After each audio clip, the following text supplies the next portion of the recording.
se a maternidade e a paternidade era uma proposta dos dois, era um desejo dos dois, por que que a tarefa mais pesada recai sempre sobre a mãe?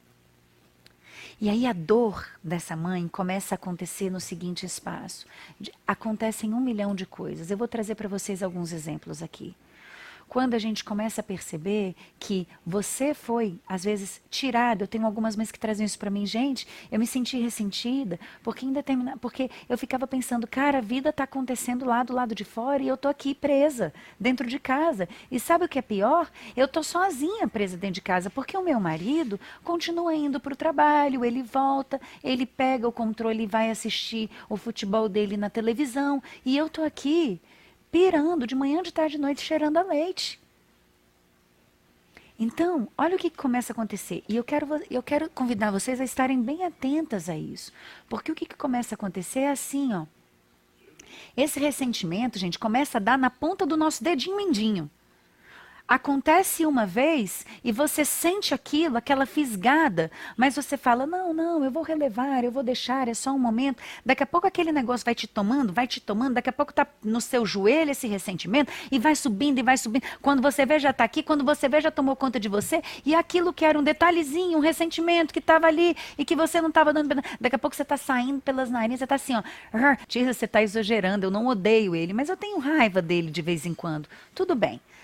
O fato é, você tem um descontentamento em alguns momentos com essa relação. E muitas vezes o cara nem entende. Ele fala, gente, mas eu estou fazendo tudo o que você me pede.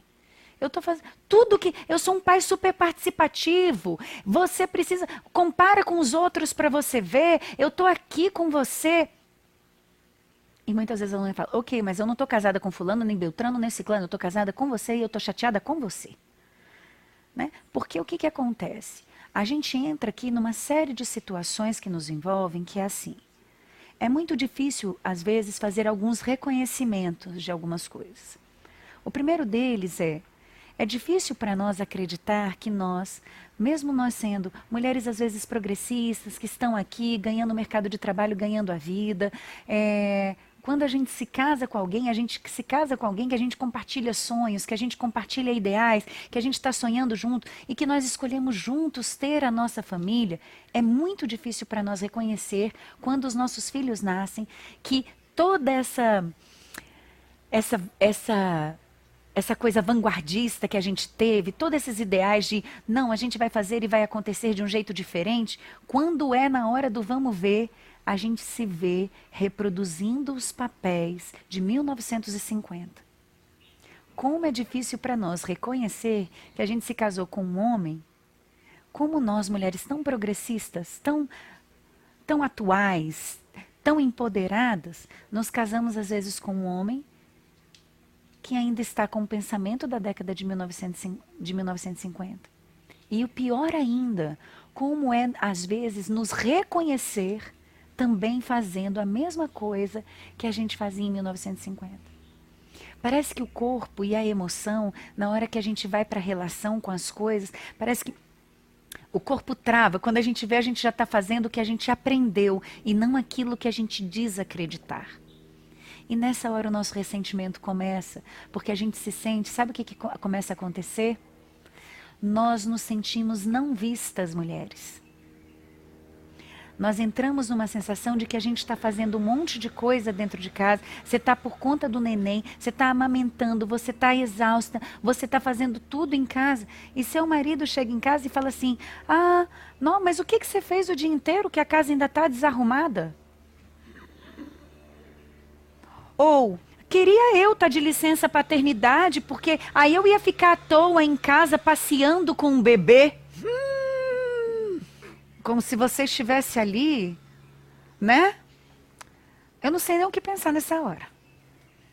Quer dizer, eu sei o que eu pensei nessa hora. Mas eu acho interessante a gente refletir sobre o que a gente pensa.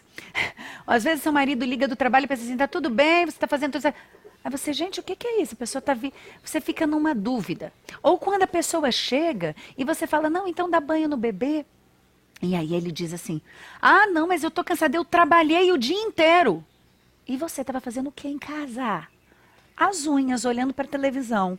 O menino estava lá jogado no quarto. que acontece? A gente perde a dimensão do que está acontecendo nessa hora. E começa a rolar dos dois lados. Os homens, muitas vezes, muitos maridos se sentem ressentidos porque eles gostariam de participar mais, mas eles não sabem como. Eles não sabem de que maneira fazer, e nós vamos ficando profundamente ressentidas porque a gente vai sentindo que eles não estão olhando, que eles não estão vendo a quantidade de coisas que nós estamos fazendo dentro de casa. E o quanto aquilo é desgastante, porque o quanto aquilo nos envolve. Eles não conseguem ver os nossos sacrifícios e a quantidade de coisas que nós estamos abdicando para estarmos fazendo aquilo. E, gente, vamos voltar para o nosso caminho e para a nossa sanidade. Esse ressentimento ele é permeado por muitas questões para as quais a gente precisa olhar. O pai dos nossos filhos é alguém com quem a gente vai ter que conviver para sempre, independente dele ser seu marido ou dele ser só o pai dos seus filhos. Ele é alguém que vai estar na sua vida. E que a gente vai precisar construir uma relação de respeito, uma relação de equidade, uma relação de parceria, para que essa experiência seja mais tranquila e generosa para você, para ele, e mais do que para você e para ele, para os seus filhos.